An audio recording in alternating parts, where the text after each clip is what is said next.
कोलकाता आरजीकर कांड को लेकर इंडियन मेडिकल एसोसिएशन रानीगंज शाखा द्वारा रात 11 बजे रानीगंज आईएमए के भवन से एक रैली का आयोजन किया गया।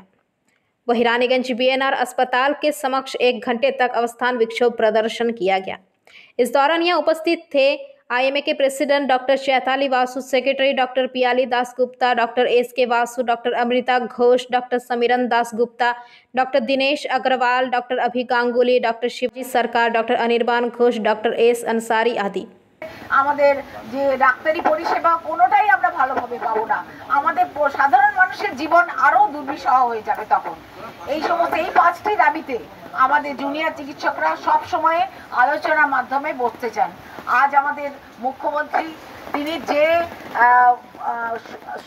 উদারতার পরিচয় দিয়েছেন, ওনাদের কাছে হঠাৎ করে চলে এসেছেন সেটা এবং ওনাদের আহ্বান করেছেন, সেইখানে ওরাও আমাদের জুনিয়র যারা চিকিৎসকরা ধর্মঘট করছেন ওনারাও গেছেন। যাওয়ার পরে যা যা হয়েছে শুনলেন আপনারা এক্ষুনি। তারপরে পরবর্তী কি হবে আমরা সব জেনে যাব এবং আমাদের আশার খবর দোষীদের কিছু কিছু হলেও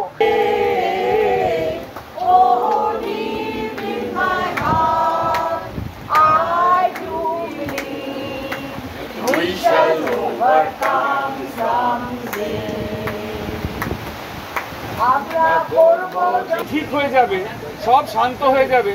ওর বাবা মা যখন বাড়ি ফিরে আসবে ওদের ঘরটা খুব খালি রাখবে এবং সেই শূন্যতা কিছু দিয়েই পূরণ করা সম্ভব হবে না। আমরা যত আন্দোলনই করি সেই শূন্যতা পূর্ণ হবে না।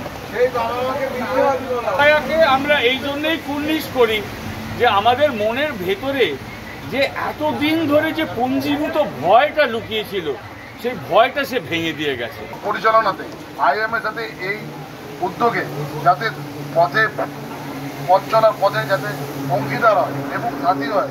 আজকে যে রাত্রিবেলা ডাক দেওয়া হয়েছিল যে রাত্রি জাগর পরিচালনাতে, কিন্তু আমরা যেভাবে আশা করেছিলাম সেইভাবে কিন্তু অনেকে আসেননি।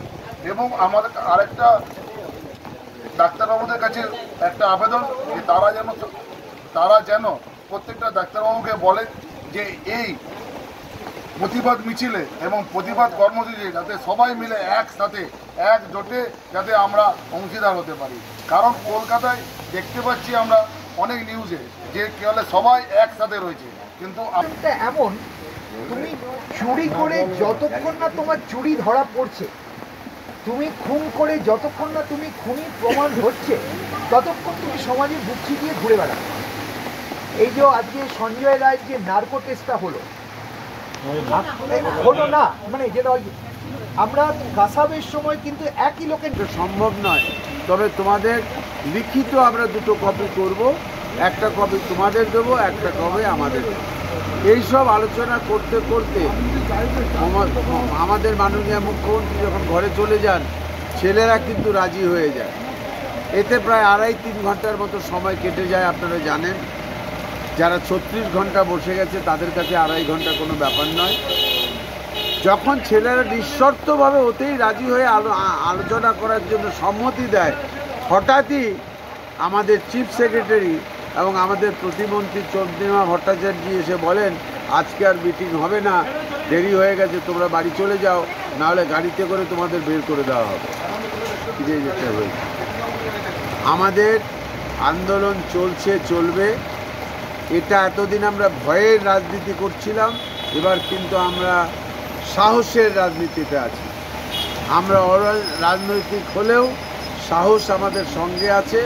আমরা প্রত্যেকটা সিনিয়র ডাক্তার ওই জুনিয়র ডাক্তারের পেছনে আছি।